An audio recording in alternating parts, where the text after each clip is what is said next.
a work meeting, so I might be taking off pretty soon, but Okay. just Well, let's get started. Let's state our names for the video. Shelby Richens. Lauren Classbell. Nicole Hill. Lizzie Knowlton. Mackenzie Starkey. Alexandra Davila. Awesome. Okay, so we'll just delve right into the questions. So the first one says, what were your impressions of the CRC article and video by the United Nations? What about the article and videos by Parental Rights? Any impressions, everyone? Have at it. Did anyone else have difficulty on the CRC website getting into some of the links to read more about it? Okay, I just want to make sure I wasn't the only one that was like, Yeah, I like couldn't get a into little underinformed in some aspects, but I guess it was really interesting to me to look over the articles or like what it said about the CRC because I felt like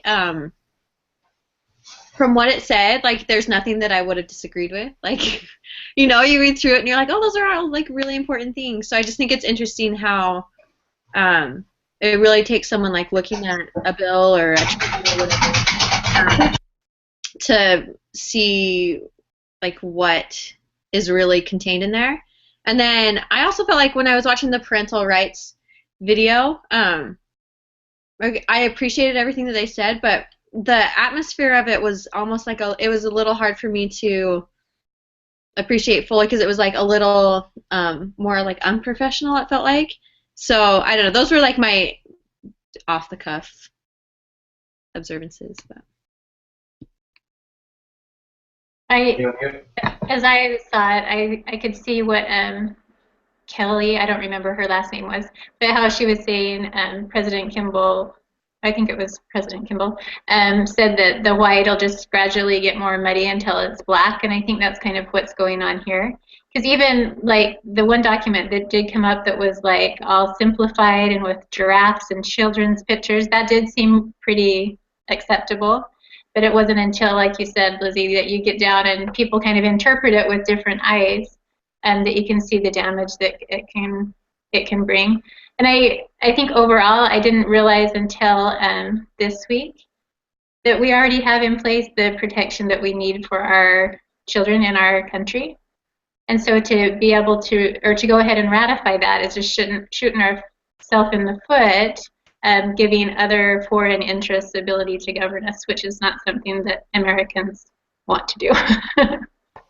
That was something that I also felt. I felt I really enjoyed being informed on what it was all about and the benefits that it has. And when I was researching other countries and the benefits that they have, for some countries it really helps and it really benefits. But like you said, we already have certain laws in place that protect our children and their rights. And so to bring that into play I fear would do more damage than it would do good, because you would have a little bit of an uproar, and probably a big uproar, because no parent wants to be told exactly what they can and cannot do, you know, if it's like personal choice. Like when she was talking about how there are certain, like with, I don't know if it's the CRC, I'm not sure what it was, but she was talking about how a child, if they don't want to go to church, like under your house, then they can go to like a legal place or something like, you know, like, I mean, and that's crazy to think about, because a parent would no longer be able to say, well, as long as you're under my roof, these are the rules that you abide by. Because for some of the rules, you don't have to abide by them. And no parent wants that to be taken away from them. So it would create a big uproar. So I appreciated seeing both sides of it and seeing the benefits of it, but then also the downfall for like a country like ours if we had that.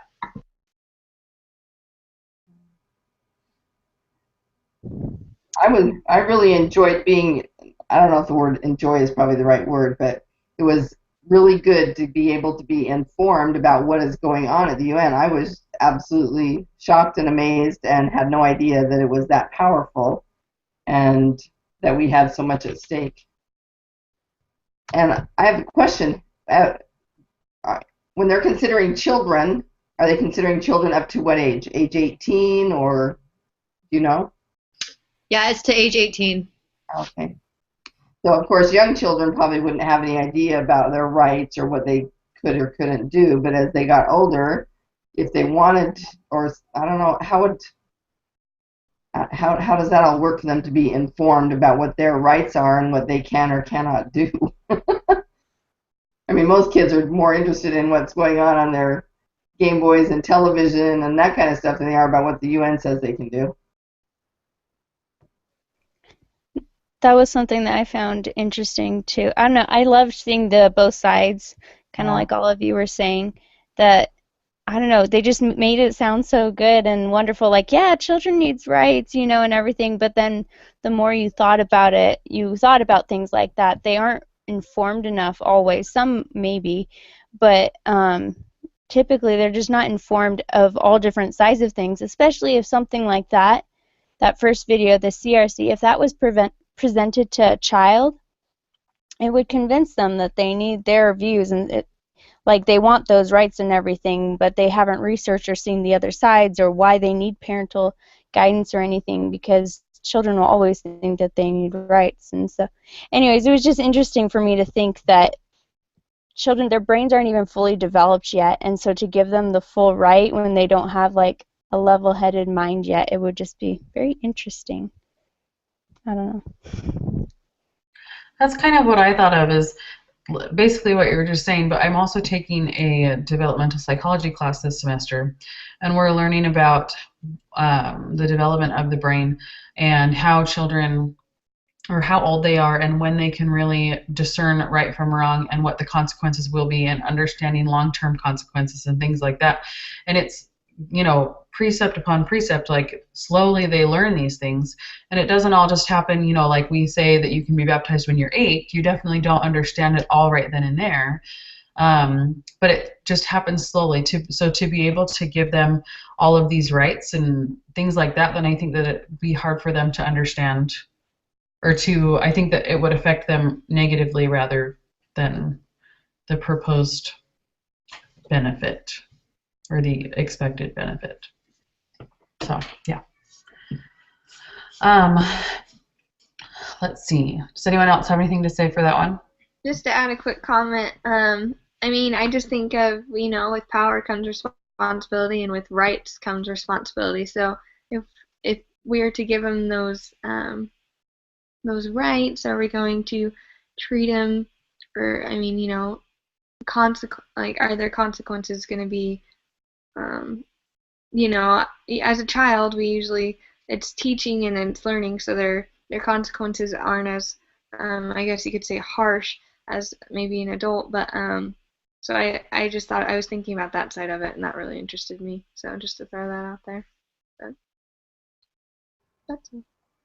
I think that's a really good point, because with your child, with as you mentioned in the child psychology development class, there are just certain stages in each person's life where they are capable of understanding different things at different levels, and you know, we want to protect the children, but on the other hand, we don't want to give them more than they can responsibly handle.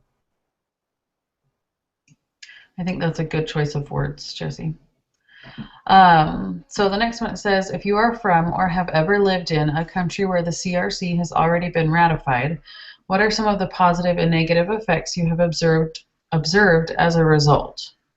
If you are from the U.S. or Somalia, where the or I guess we can answer that one question.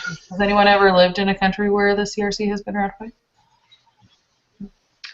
I have for my mission, but I actually don't know any effects. Like I would say that children are still really disadvantaged where I was, and like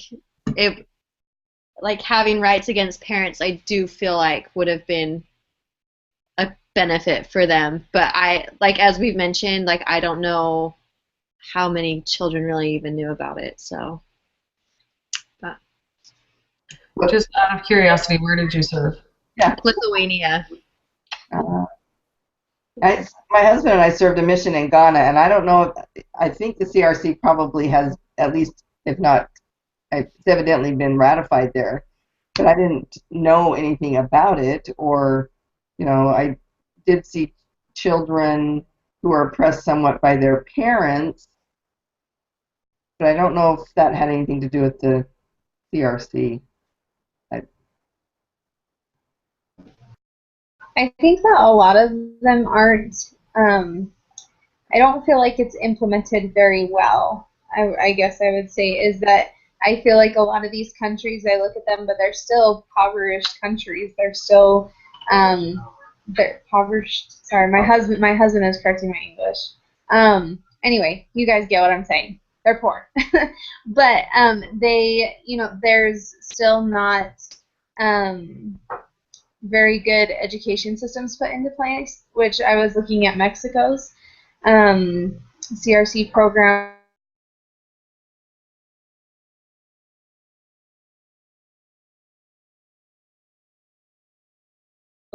Children are supposed to have this access to healthcare and to education and to, like, they're supposed to have those rights. But like a lot of us know about so many places where they're still living in, tin houses, and they're still extremely poor, and children aren't going to school, and they're not able to go to school because they can't afford it. So it's not like a public system. So I feel like it's still not very well implemented in a lot of countries. Yeah, I think the CRC video actually touched on that a little bit. I think that, like, it's not the full benefits aren't seen in those countries. But one thing that I think is that probably many of the countries accept it simply so that they can get the aid that's promised with it. But the tragedy, at least in Lithuania, and I think in probably many countries, is the government's really corrupt. And so the aid never ends up actually reaching the people that need it. Like, it's embezzled or put into, like, different funds. And so in that context, like, I think it's good that there are, like, 18 experts, so-called, that are, like, looking over things to try and make sure that the aid is going towards things. But I think that that's why a lot of countries accept it, is because it has great dollar value attached to it. Absolutely.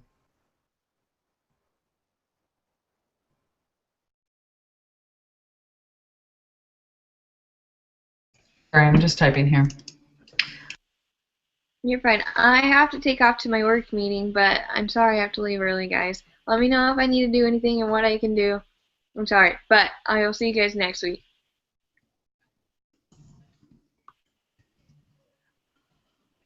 Okay. So Alexander, just really fast while I still remember. So kind of what you're saying, you cut out a little bit. So if I understand correctly, what you were saying is that it's not the policy, or whatever you want to call it, is not well implemented, and with everything else, almost as if, the one thing that's supposed to protect the children, it can't do anything by itself. Is that what you mean? Because they're still not going to school and they're still living in tin houses. Is that what you're saying?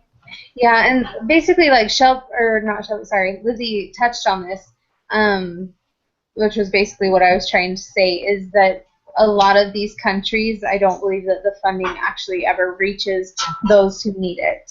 Okay. So, whether it's the funding or it's the rights or those who actually, make those rights known, because there's supposed to be education on their rights for the families and for the students, or for the kids in school, and I don't think that ever actually makes it to that point in some countries. Maybe not all, but in a lot of countries. Mm-hmm. Okay, that makes sense. Okay. Does anyone else have anything to say? I didn't read all of the questions, or I guess I can read the rest. If you are from the U.S. or Somalia, where the CRC has not yet been ratified, then research another country to document the positive and negative effects and relate how they could benefit or hurt your country with a future CRC ratification. So I thought I heard someone say that they researched somewhere. I don't remember where. Someone to say that? I researched Mexico. That's what. Okay. What about What did you I don't say, know. Shelby? Go ahead. I didn't hear if that was a question and kind of cut out. Sorry, Oh, Shelby, what did you say? just if anyone else had researched a place Okay. or a country. I didn't research a place, but we lived in Germany for 9 years. And I think this relates to CRC being passed in a way, but at a later stage of life. They offer college education as part of education for children. So they don't pay for college, which to me, with 4 children, I'm like, we might as well become German citizens. That would be great. But so that's the positive side of it. But the negative side of it is they take many tests when they're young to kind of put them in the category of college bound or more vocational bound. So at an early time in their life, they're kind of chosen based on their scores and their abilities where they're going to go, which is not fair if you're a late bloomer or you are not applying yourself or you're distracted by family or other challenges. So there's negative and positive in both that, if that is indeed part of the CRC affecting them. Just to clarify, has Germany ratified the CRC or no? Sorry, they were on the list. They were, okay. All right. Anybody else have anything to share, or should we move on to the next one? I have a question for Nicole regarding Germany and the CRC. Did you notice any of the negative things that were talked about in the video that, like in the children's rights? For example, are children telling their parents what they want to do, or how is that working there? The culture that I saw, the children were very respectful. I didn't see any of that kind of behavior. I don't know, and maybe that part of it will be coming in the future when the cultural shift is changing with the influence of the CRC. But right now, it seems to still be that they're holding to traditional cultures, that they respect parents, respect their rights, and as a whole, they keep the family together. That's good.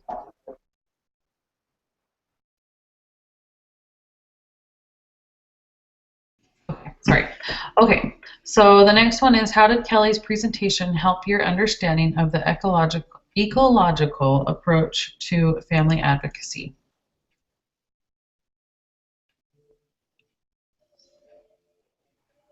For me, it really helped me understand where the biggest one is at the exosystem, where that really is making some changes that I didn't really think about. Where the UN is probably about as far out as you can get on that exosystem, and so that is where some of these things are happening way far in the future compared to what we're seeing today. Just like, for example, of same-sex marriage, something they were starting to work on in the 70s, and by the 90s they had, and then now we have same-sex marriage legalized everywhere. So I thought that was really interesting how it affected down to the smallest section, but it took a long time, and yet it's out there and coming closer and closer to us all the time, and will probably take less and less time as time goes on with the way things are communicated through technology now.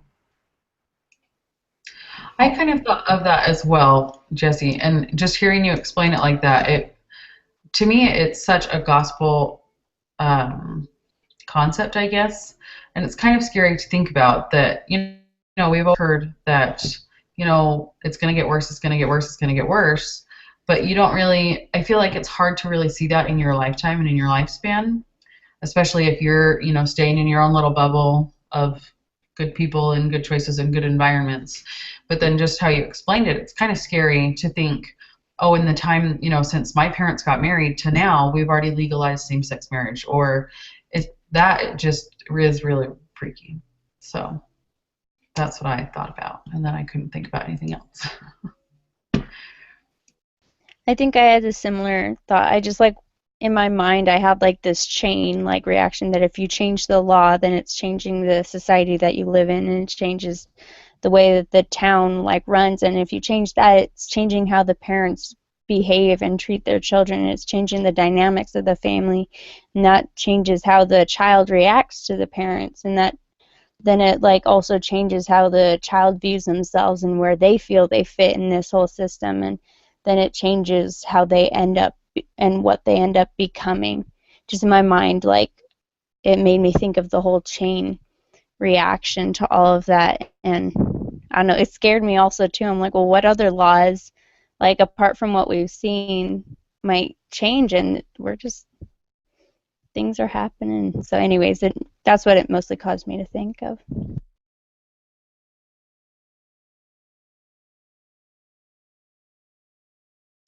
All right. Let's see. The next one says, what system or level do you feel, or I'm sorry, what system or level do you personally feel would be the most difficult to advocate, and why?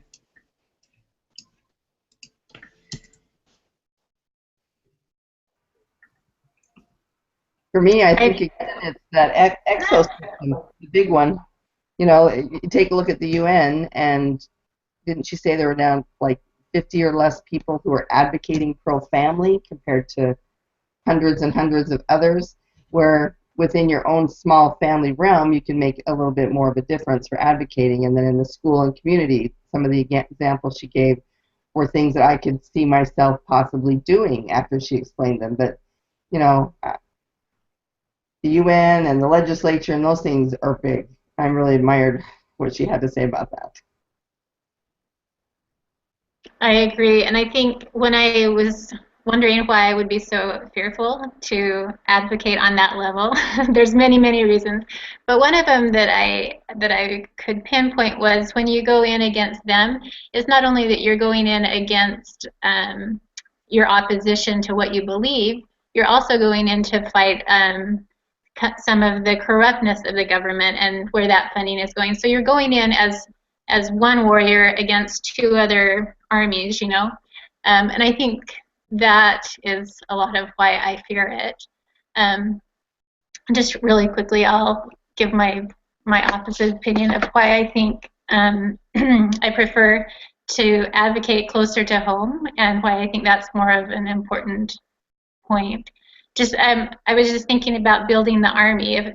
If we start at the top and have that one really strong, we don't have anybody to come after us to take over the fight when we're gone, because we won't all last forever.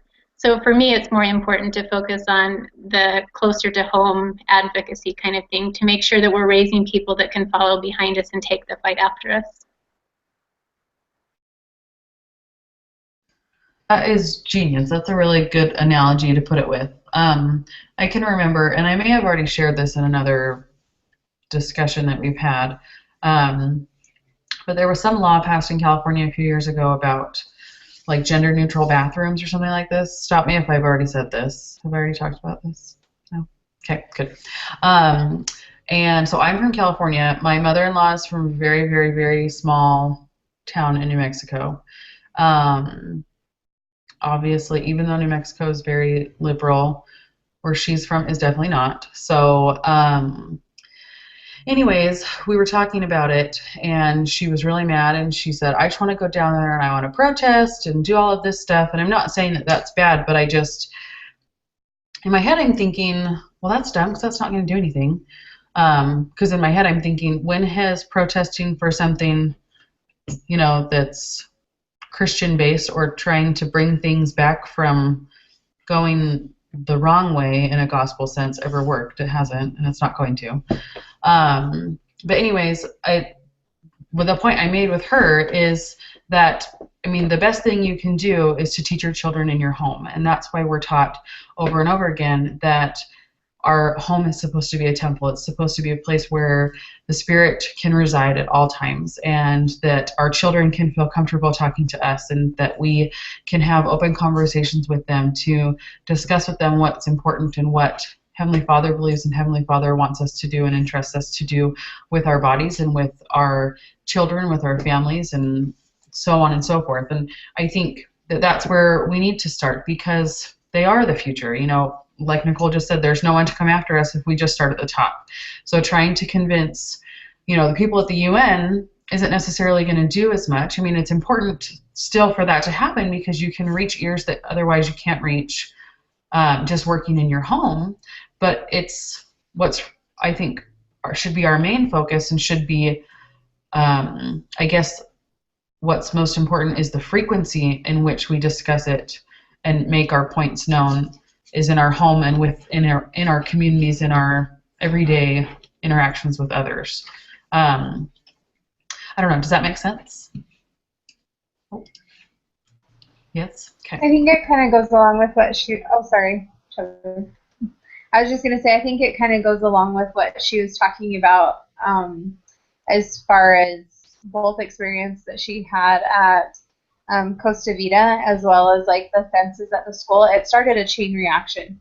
And when you go and advocate at the UN, like you were saying, not that it's not doing any good, but there was a chain reaction that occurred for all the Costa Vida places, and a chain reaction that occurred for all the other schools where fences were put up. And so I think that really goes to show that when you advocate and you do things like that, which even enough, that enough can be nerve-wracking for me, because if I was like her and I had 2 little girls close to me somehow abducted, and I was really passionate about putting a fence up and somebody opposed it, I might get pretty frustrated. So I might not be the best at that. But anyway, I feel like those experiences she had really created a chain reaction. And at the UN, it's more, I believe, trying to state your opinion and get lawmakers to see your opinion. But in reality, like, it's not going a lot of places. Again, it's necessary. We need people to do that. So I'm grateful for those who are advocating. But I don't know that it does as much as in the community.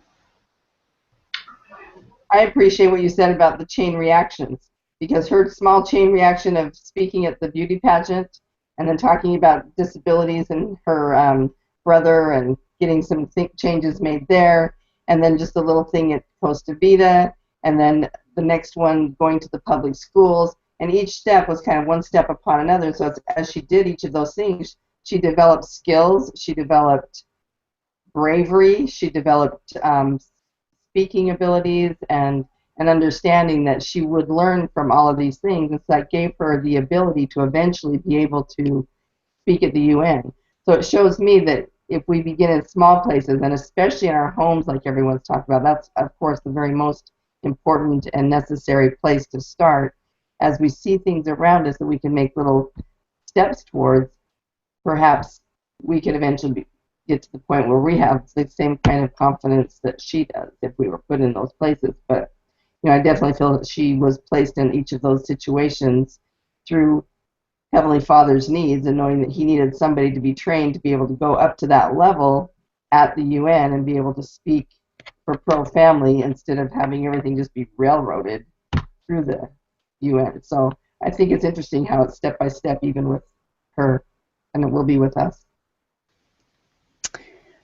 When I thought about the question, are we on the one about what's most important? I don't know if we're on that question or not. But anyways, when I thought about that question, I don't know, the first thing that I thought was, well, my family is what's most important to me. And the family is what this whole everything is even about. That's what, the family is like the reason for the plan of happiness and everything. So just in my mind, it was like, well, obviously. And then I really loved, Joe, what you said earlier about how when everything else kind of falls apart, it's going to be the family that's there. And I think that's because that's where our foundation needs to come from. It needs to be that stability in the home that can withstand everything. We have to really dig in our roots with our families, teach correct principles so that they are prepared too. Sometimes, like, I was raised in California too, and my parents made sure that they were really, like, I don't know, this sounds weird, but they instilled principles and everything within me that when I went out, I was totally fine. But when I moved up to Idaho, nothing against Idaho, but I let my guard down at first because I wasn't facing adversity and I wasn't getting that constant strengthening from my parents. You know, I was suddenly having to figure it out on my own, and I had to realize that, like, if I'm not strengthening myself within the home, within my family, within those people around me, I'm not doing so well when I go out. And so I think it's the same. Like, we need to advocate for the family. We need to keep those rights for parents to be able to do that, to be able to instill in their children principles and rights that they believe in, to strengthen them and prepare them for the world, because we can't fully control what happens in the world. We can advocate for it, but in the end, there's nothing we can do to, like, change it, you know, unless we all do it together, you know.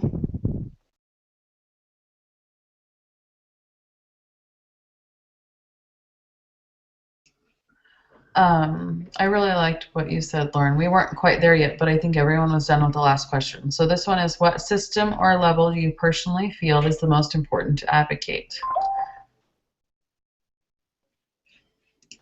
I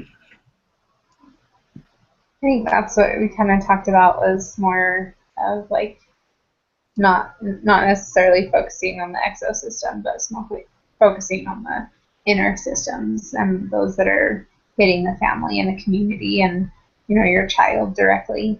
So like the meso and the microsystem. So I think that those are the most important that we kind of talked about.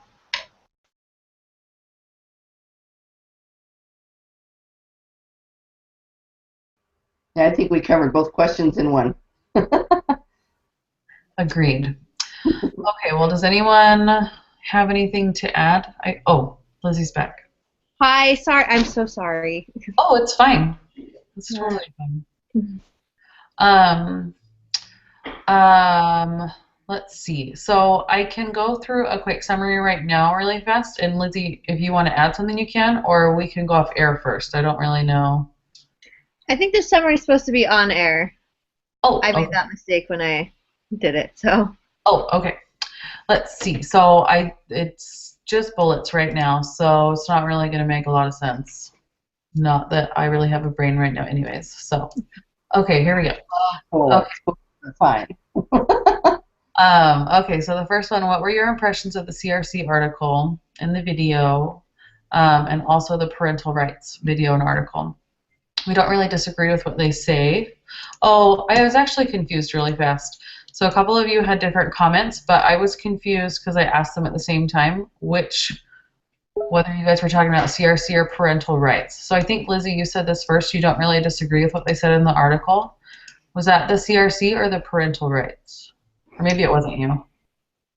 Well, I found, like, when I was reading through the CRC, just the quick summary of it, I didn't disagree with anything that was listed, but it was only when I read through, like, the parental rights article and people that had kind of, like, broken it down that I was like, oh, there are, like, several points that I don't agree with or wouldn't want imposed upon me. Right. Okay. And then... Hey, Shelby. Yes. So real quick, I just wanted to tell you, because Sister Lake corrected me on the time that I did the hangout. She basically just said we just need to, like, summarize it with words rather than reading the answers. So she just said basically, like, you just say what we came to a conclusion of, like, you know, this is where we can have the most impact, and this is kind of what we learned overall. Does that make sense? I mean, I guess you can read the answers, but she kind of, just to make it smaller, she just wanted, like, a short little summary. Okay, well, I'm just going to do this off the cuff from what I'm reading then, and you guys can tell me what you think. So as far as the CRC article and CRC, ratifying the CRC, I think in theory it's a good idea, but it's not necessarily going to make the effects that it is intended to. So there need to be other things put into place or to be better implemented or better looked after, I guess. I can't think of the right word. Monitored, I guess, in order for it to do the things that it's intended to do. And as far as understanding how to approach family advocacy and how we feel that we can personally do it, that we need to understand that it's slow, that we're not going to change it overnight, but that there's a chain reaction in it all. and that the exosystem is a little bit scary, though it's important. We think that it's, Nicole gave the metaphor, it's like building an army and starting at the top. We're all going to die. There's no one to come after us. We need to start in our home. They'll be our future in our communities.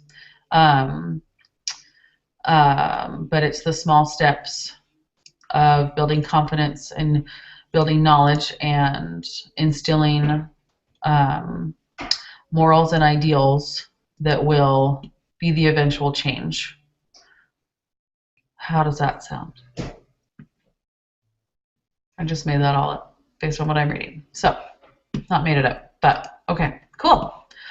Awesome. Well, if anyone has anything to add, tell me super fast or we can stop. I'm good. Awesome. Okay, well, I will stop the broadcast then. Have a good night, everybody. Thanks, guys.